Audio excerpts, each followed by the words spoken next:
রাখবি। এটা আমার বাসা, আমার বাসা, আমি যাকে ইচ্ছা তাকে আনবো, তোর সমস্যা কি? হ্যাঁ, দ্বিতীয়বার যদি এই ভুল করিস, এই এখন দাঁড়িয়ে আছিস কেন? বের হয়ে যা, বের হ। তো তো তুমি তুমি কখন আসলে? আর এভাবে হঠাৎ করে না জানিয়ে? আরে আর বলো না, মানে হঠাৎ করে ছুটি পেয়ে গেলাম এক সপ্তাহের, উড়ে চলে আসলাম তোমাদের কাছে। বাবা সূর্য, বাবা তুই এসেছিস, বাবা তুই আসছিস। এখন তুই না আসলে তো আমরা বাড়ি ছাড়া হয়ে যেতাম।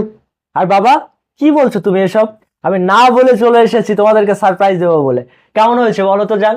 হ্যাঁ, আমি খুশি হয়েছি, কিন্তু এভাবে না জানিয়ে চলে আসলে যে, আমাকে তো জানাতে পারতে।